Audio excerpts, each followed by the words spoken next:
una pequeña nación en este conjunto entramado de países árabes.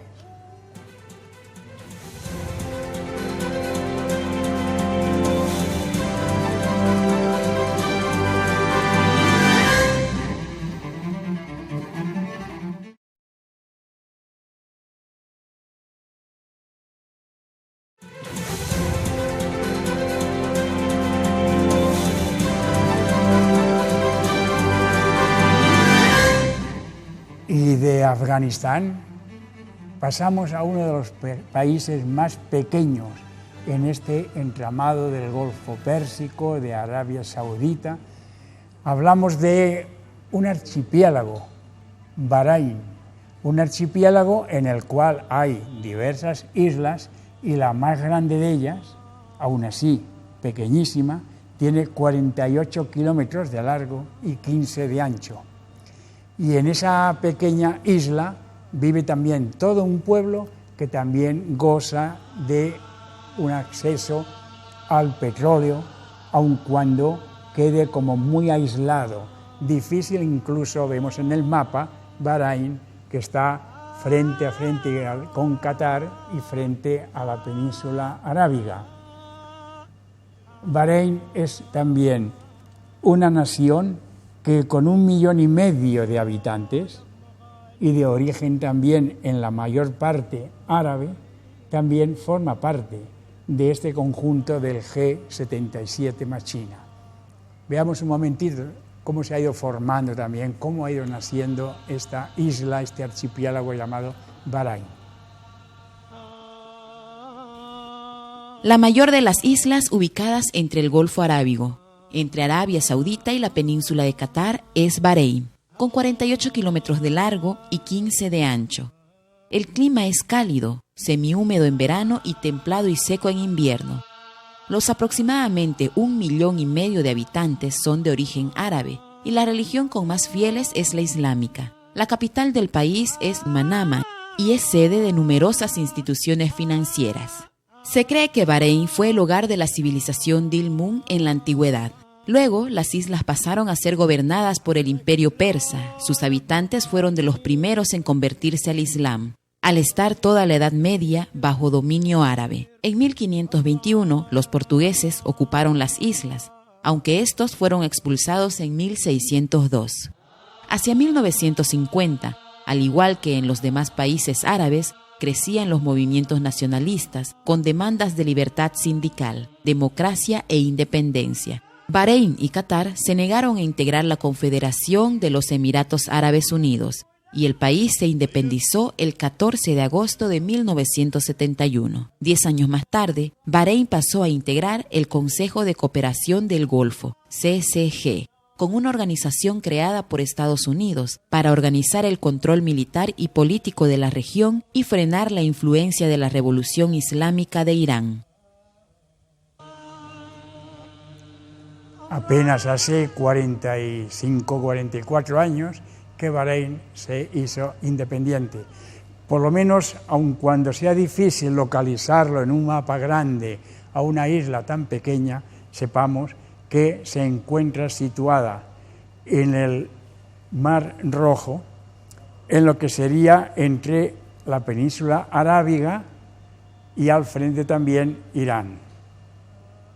Es una isla pequeñita, decíamos, 40 y tantos kilómetros, pero que tiene su importancia tanto por el aspecto turístico como también un poco por el aspecto estratégico, porque todos los barcos que naveguen por acá para salir al Océano Índico van a ir pasando por delante de Bahrein y por tanto a ellos también les conviene poder repostar, poder tener allá algún relevo en su tripulación, y a la población que vive ahí, más de 1 millón de habitantes, también les significa un hecho importante que pase por ahí la navegación.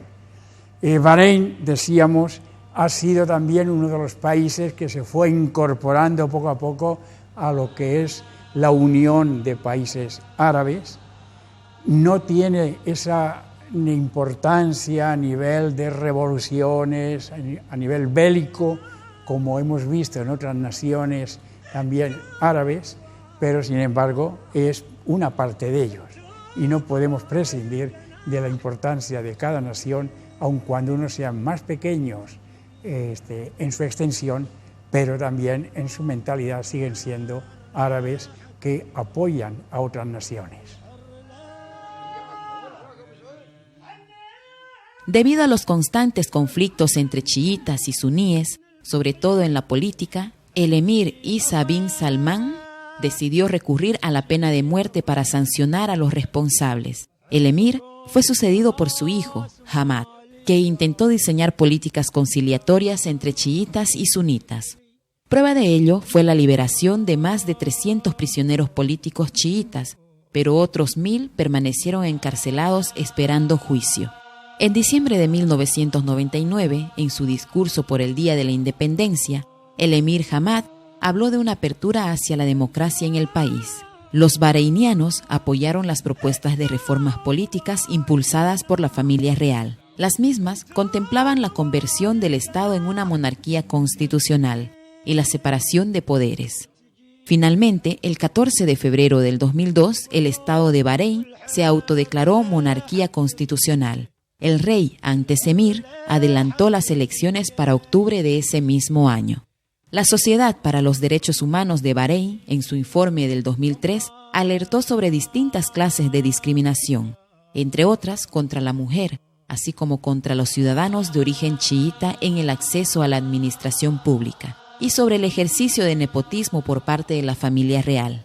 Tras los enfrentamientos ocurridos en Manama en mayo de 2004, donde la policía reprimió a más de 5.000 manifestantes que protestaban por la presencia militar de Estados Unidos en Irak, el rey cesó al ministro del Interior. Según el gobierno, los hechos pudieron ser previstos por la policía para no llegar a la represión. El rey subrayó que el derecho de la ciudadanía a expresarse y protestar contra el exceso y la opresión sufrida por los hermanos de Palestina e Israel y por la violación de derechos humanos y ciudades sagradas en Irak era un derecho legítimo. Ya hemos comentado en otros momentos también lo que significa la división dentro del mismo Islam entre sunitas y chiitas. En unos países la mayoría es sunita o viceversa. En este caso, en Bahrein, la mayoría es chií o chiita, que son los seguidores de Ali, el yerno de Mahoma. Pero hay un conflicto interno y es que, aun siendo mayoría, quienes detentan el poder en el gobierno son los sunitas. Y los chiitas, por tanto, se sienten como relegados, como menos importantes, dado que, aun siendo mayoría, no pueden ellos ejercer un derecho de gobierno. Es un conflicto interno, no afecta tanto a nuestros intereses, a los intereses o a la problemática mundial, pero siempre, cuando hay conflictos internos, puede haber ocasiones y momentos en los que ese conflicto derive en otros momentos también de violencia. Por eso es que el rey de Bahrein trata de estar con unos y otros y trata de moderar para evitar que haya más conflictos internos como el que hubo hace unos años cuando tuvieron que reprimir la policía a tantas personas, a tantos bahreinianos. Bahrein está con nosotros también y aunque las protestas cesan, van disminuyendo, sin embargo, siempre habrá que tener en cuenta qué puede ocurrir dentro de esa nación. Actualmente, las protestas continúan, debido a que la comunidad islámica chií, mayoritaria en Bahrein, recibe un trato inferior en empleo, vivienda e infraestructura en comparación a la minoría del grupo suní. Los musulmanes chiitas están impedidos de ejercer cargos de relevancia política y militar. La autopista que une Arabia Saudita con Bahrein permite que la isla tenga conexiones comerciales con los países vecinos y se convierte en un importante atractivo turístico del Golfo Pérsico. En el 2005 y 2012, la UNESCO declaró Patrimonio de la Humanidad al puerto de Dilmun y las zonas de extracción de perlas en Bahrein. Esperamos que el próximo mes de junio el Reino de Bahrein esté presente en la cumbre del G77 más China y así conocer más de cerca su problemática. El hecho de que la misma UNESCO haya declarado Patrimonio de la Humanidad al puerto, tal y como veíamos en estas imágenes, nos hace pensar en la belleza, la modernidad de esa pequeña isla, que tal vez por la idea de que con 40 y tantos kilómetros no se pueda hacer mucho, sin embargo, es un país moderno que ha sabido también aprovechar esa riqueza procedente del petróleo y también de la extracción de perlas para mejorar y modernizarse cada vez más. Bahrein además ha conseguido también a través de puentes sobre el mar unirse al continente, unirse a la provincia arábiga, a Qatar. Por tanto, aunque sea un pequeño archipiélago, es también como un apéndice riquísimo, moderno, de esa Arabia que hemos estado visitando y conociendo en estos días. Concluiremos en estos momentos pasando como de dos extremos, de un país mucho más grande como es Afganistán, pero envuelto en la violencia y en donde lamentablemente hay demasiada pobreza entre la población, y pasamos de esa nación grande a este pequeño país, Bahrein, más bien como moderno, cambiada totalmente su fisonomía. Además, Afganistán, un país sin acceso al mar, y Bahrein con mar por todos los lados, puesto que se trata de una isla. Son diferencias notables que hacen que unos y otros habitantes tengan acceso a un tipo de cultura o a otro. Seguiremos cada día con todos ustedes, siempre a través del programa El Mundo Mira a Bolivia en BTV, en Bolivia Televisión, y también en nuestra página del Facebook. Les habíamos invitado a hacer también un pequeño concurso para luego sortear, rifar un libro. Hasta el momento hay como 7 personas que han contestado bien, correctamente. Han puesto la respuesta acertada, adecuada a la pregunta sobre la guerra del Golfo, cuándo se llevó a cabo y quiénes participaron en ella. Tienen tiempo todavía, amigos y amigas, de enviar sus respuestas para que después ya podamos decir, esta es la rifa, el sorteo entre los que respondieron bien, y aquí está el ganador o la ganadora. Mientras tanto, seguiremos con El Mundo Mira a Bolivia, confiando en que ustedes también miren a esta Bolivia a través del canal de televisión.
Cuando faltan ya apenas 2 meses para que comience la cumbre del G77 más China, seguimos con todos ustedes, amigas, amigos de Bolivia TV y de este programa El Mundo Mira a Bolivia.